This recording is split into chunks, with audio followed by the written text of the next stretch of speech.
vou ver aí o que acontece com a questão, continuando, seja culturalmente adequado. Muitas pessoas não entendem que a cultura é algo beneficial também. Obviamente, a cultura está corrompida pelo pecado, assim como a religião, como todas as nossas interpretações de eventos, do que seja, está corrompida, está afetada, está influenciada. Qualquer palavra que você queira usar, não estou usando essas palavras de uma maneira negativa, mas é uma realidade.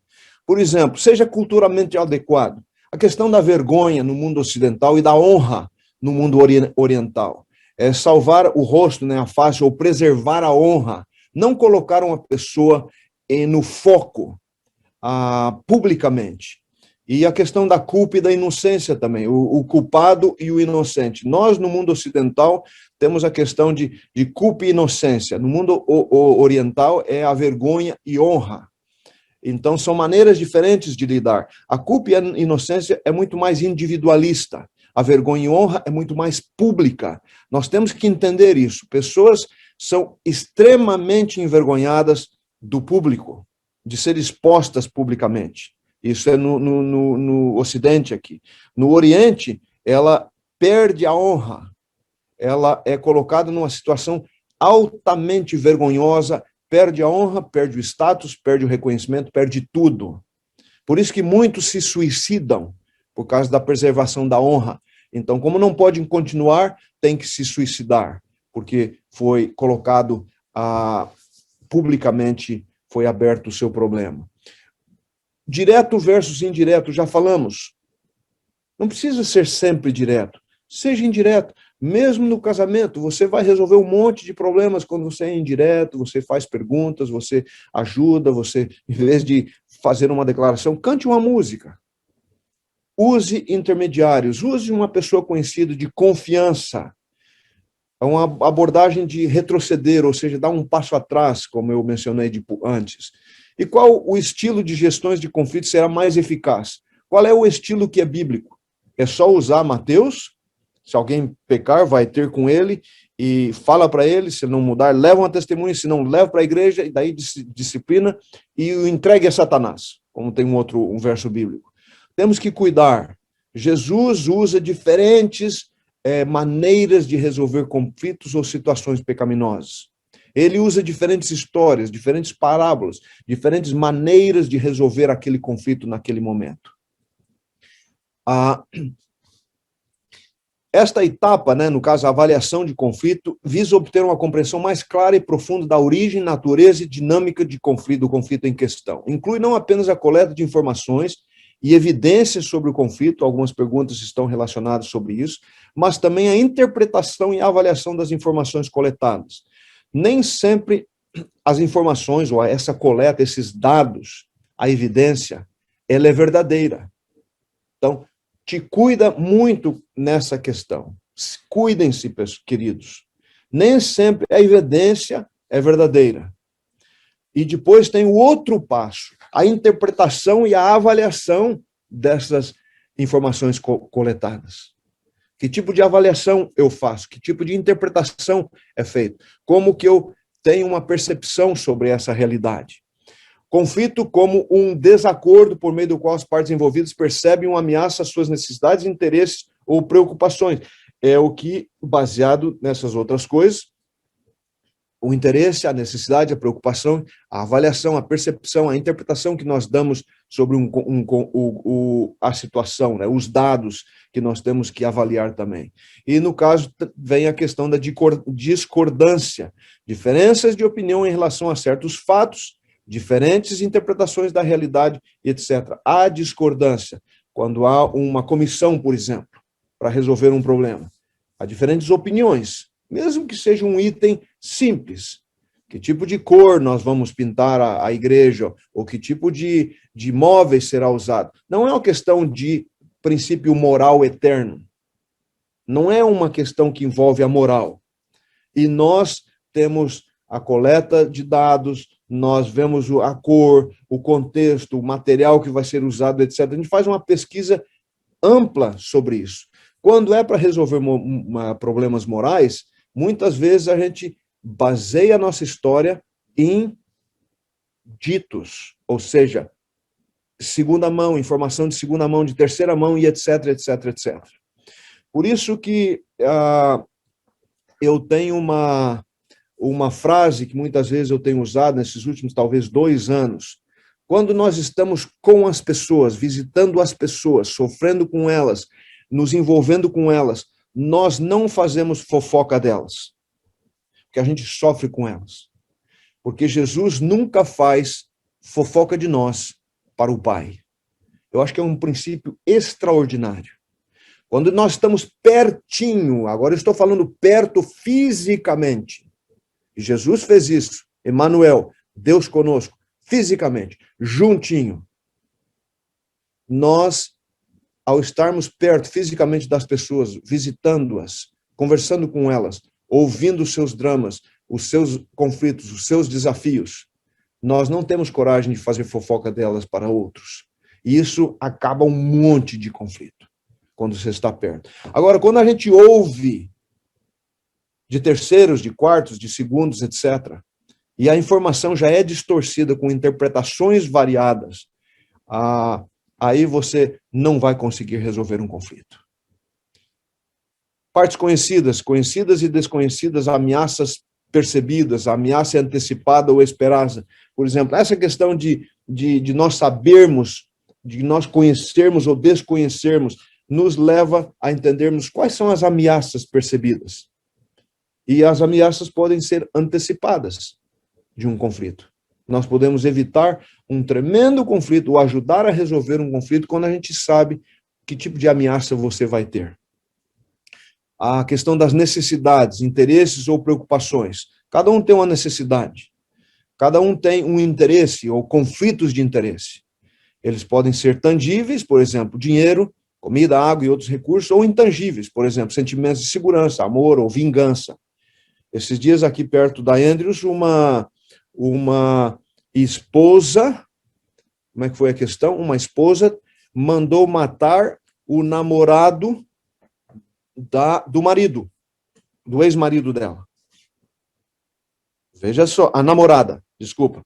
Uma esposa, a ex-esposa, pagou alguém, se não me engano, $30 mil, alguma coisa, aqui pertinho, no nosso município.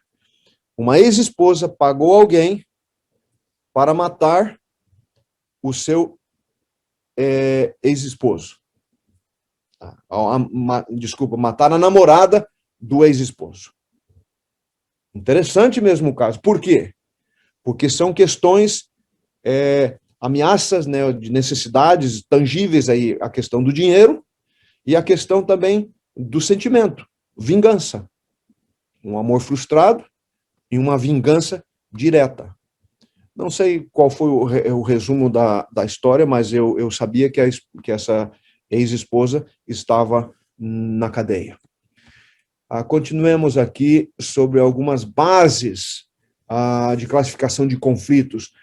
Vou começar aí, o conflito macro e micro, né, a escala de conflito, o contexto do conflito pode ser político, cultural, organizacional, econômico, ideológico. Né? Muitos conflitos são ideológicos, o que eu creio, qual é a minha perspectiva, eu acredito nisso. Outros são econômicos, culturais, obviamente também ideológico está com religioso.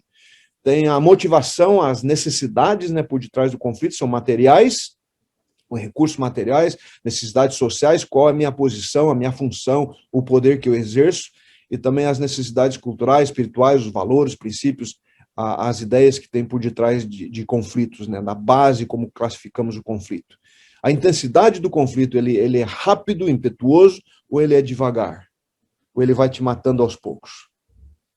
Esses dias, até o meu irmão aí que trabalha no NASP, o Martin, falou, é melhor a gente ter um golpe rápido e parar com o conflito do que ter um golpe contínuo que nos destrói ao pouco e é longo a situação. Uma coisa que eu aprendi muito interessante o que ele falou, não foi exatamente essas palavras, mas eu estou parafraseando. A consequência do conflito, ele pode ser construtivo se houver resolução e se as forças e sabedoria forem focalizadas na construção, né, do conflito, e pode ser destrutivo. O uso de violência, conflitos violentos e não violentos. Aí, guerras, e etc, etc. Como ele é apresentado, né, de uma maneira manifesta, direta, ou é latente, né, de certa maneira indireta. As partes do conflito, diferentes partes ou grupos, né, global, intrasocial, intergrupo, interpessoal e intrapessoal, né? E também um conflito que dura pouco tempo e muito tempo. Aí é mais ou menos a classificação do conflito. Desculpa, não pude traduzir. Depois nós podemos tentar fazer lista de possíveis conflitos. Aqui eu estava pensando que a gente poderia dividir em grupos, né? Em chats aí, individuais, daria um tempinho para a gente pensar, fazer uma lista e possíveis soluções para o conflito, sem criticar ou avaliar nenhuma das sugestões no momento. Depois, revisar e avaliar cada uma dessas soluções possíveis e destacar aquelas que você considera que são mutuamente aceitáveis dentro dos grupos que trabalhariam juntos. E escolher a solução que você concorda que funcionará melhor, que serão mais mútuas, realistas, específicas, né? E que, então, aí, destas soluções, nós deveríamos abordar os principais interesses de ambas as partes, ou seja, para que haja resolução, então ambas as partes têm que estar de acordo. E daí, como colocar plano em ação para resolver conflitos? Em termos nacionais, muitas vezes você tem governos resolvendo junto com os seus estados, né? Internacionais, há acordos entre países diferentes, e vocês podem ver isso nas notícias, né? Agora, na presidência do presidente Trump, né, sem entrar em política, só descrevendo, obviamente, ele estava mais interessado em aumentar, em ajudar a produção americana, sem muita preocupação com cuidar do meio ambiente. O governo Biden continua preocupado com a produção americana, especificamente, mas ele está bem mais preocupado com o meio ambiente, né, a emissão de gás e tal, e voltou a entrar em acordos com outros países. Questão de prioridades e questão que tem a ver também com ideologias, com o que a pessoa crê, o líder crê, ou a bancada que o protege ou que o apoia quer. Alguns métodos, né, de gestão de conflito que se contrastam. Dizem que os ocidentais geralmente usam métodos diretos para lidar com o conflito, enquanto a maior parte do resto do mundo tende a usar mais os métodos indiretos. O Brasil é uma mistura. O Brasil gosta de ser indireto, mas, ao mesmo tempo, também tem muita coisa de usar o método direto. Você concorda ou discorda? Por quê? Qual o método mais bíblico? Direto ou indireto? Interessante. Será que um é mais bíblico do que o outro? Rapidamente eu poderia simplesmente responder dizendo não. Depende de como ele é usado, se ele é usado para edificar, trazer união, para que as partes se reconciliem, e a conclusão é mais ou menos isso, trazer glória a Deus, né, a honrar o nome de Deus, etc. Aqui temos vários textos bíblicos sobre a questão de alguns princípios que nos ensinam sobre como lidar com conflitos e diferenças. E uma pergunta que eu deveria fazer para você, que eu coloquei aí, o que é importante para Deus, de acordo com essas passagens? Às vezes a gente está muito preocupado com dinheiro, com aparência pessoal, com posição, isso é uma realidade da vida do dia a dia. Mas o que é importante para Deus? Outra pergunta que eu faço nesse contexto agora é: como posso ser eu parte da solução? Né? Então, o que é importante para Deus e como eu posso ser parte da solução? Vamos para alguns desses versos. O que é importante para Deus? A sabedoria do homem lhe dá paciência, sua glória é ignorar as ofensas. Isso é um princípio. É importante para Deus a gente ter paciência e ignorar, relevar as ofensas dos outros. Depois, sem mais, irmãos, despeço-me de vocês. Procurem aperfeiçoar-se, exortem-se mutualmente. Tenham um só pensamento, vivam em paz. E o Deus de amor e paz estará com vocês. Aí, vivam em paz. É difícil viver em paz. É difícil ter um pensamento de harmonia, de estar em unidade de pensamento. Sejam completamente humildes e dóceis. E sejam pacientes, suportando uns aos outros com amor. O que é importante para Deus? O Espírito Santo foi usado aqui para ajudar o profeta, o apóstolo, a escrever o que ele está escrevendo. Livrem-se de toda amargura, indignação e ira, gritaria e calúnia, bem como de toda maldade. O que é importante para Deus? Isso são pequenos mandamentos. Livre-se de toda amargura. Livre-se da indignação, da ira, da gritaria, da calúnia, bem como da maldade. Irmãos, em nome do nosso Senhor Jesus Cristo, suplico a todos vocês que concordem uns com os outros no que falam, para que não haja divisões entre vocês. Antes, que todos estejam unidos num só pensamento e num só parecer. Meus irmãos, fui informado por alguns da casa de Cloé de que há divisões entre vocês. Com isso, quero dizer que alguns de vocês afirmam: eu sou de Pedro, ou eu sou de Paulo, ou eu sou de Pedro, e eu ainda sou de Cristo. De Apolo, né? Acaso Cristo está dividido? Foi Paulo crucificado em favor de vocês? Foram vocês batizados em nome de Paulo? Então veja só, olha o que é importante para Deus. Aí estão algumas passagens. Aceitem o que é fraco na fé, sem discutir assuntos controvertidos. Aceitem o que é fraco.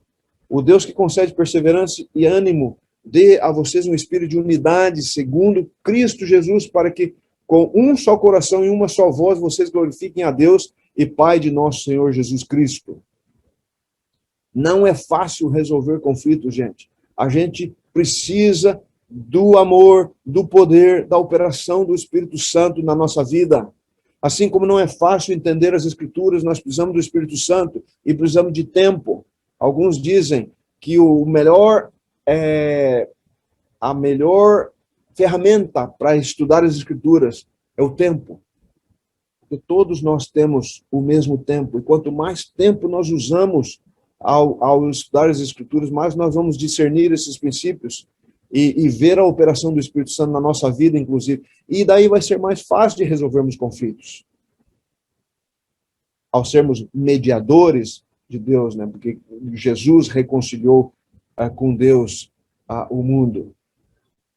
Portanto, aceitem-se uns aos outros da mesma forma com que Cristo os aceitou, pois eu digo a vocês que Cristo se tornou servo dos que são da circuncisão por amor à verdade de Deus, para confirmar as promessas feitas aos patriarcas, a fim de que vocês glorifiquem a Deus, a fim de que os gentios glorifiquem a Deus por sua misericórdia, como está escrito. Por isso, eu te louvarei entre os gentios, cantarei louvores ao teu nome.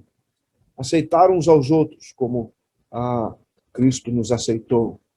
E João, né, a oração de João em favor dos seus filhos, daquele que ele salvou.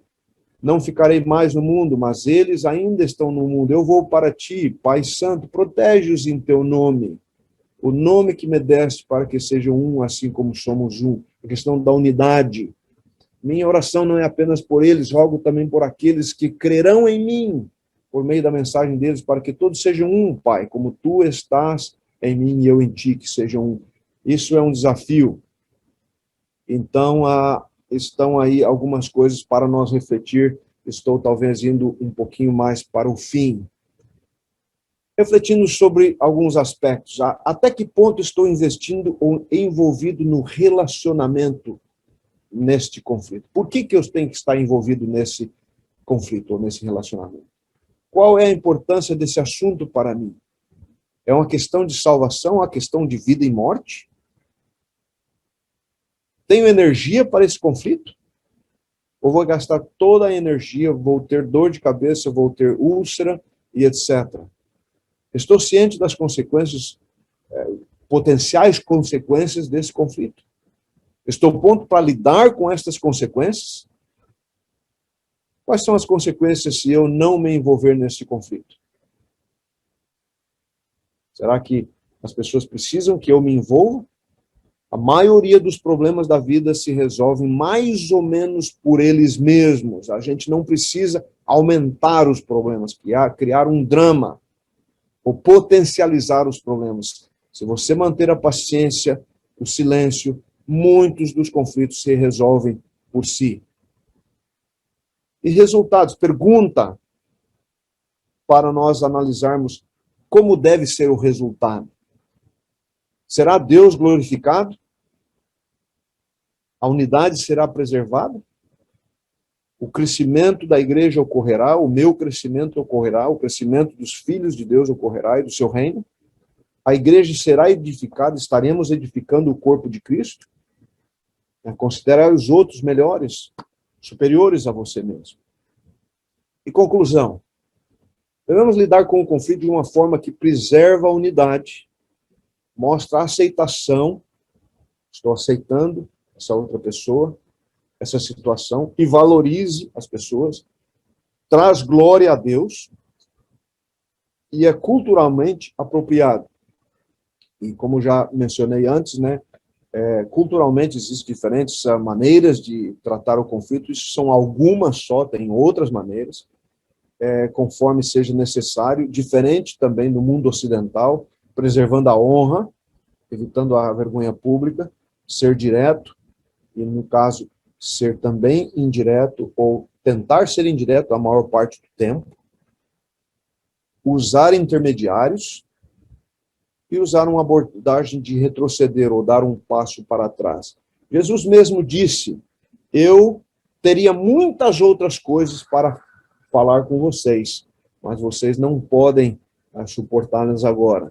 Eu acho que muitas vezes nós resolvemos conflitos e não trazer o assunto nesse momento, agora.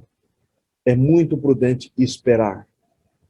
Se nós formos direto, vamos resolver agora, tem que ser resolvido agora e ponto final, nós podemos causar um dano muito grande. Lembre-se que a Bíblia também fala que o joio cresce com o trigo, para aquela pergunta que foi feita sobre a questão, muitas vezes, a pessoa não reconhece as faltas morais, os problemas morais, sempre não aceita que é ele, que é os outros. Às vezes o tempo e a sociedade ao redor da igreja vai dar uma solução para o problema. Às vezes não é a comissão da igreja, às vezes é uma corte, é um tribunal. Então, professor Robson, eu vou terminar um pouquinho antes,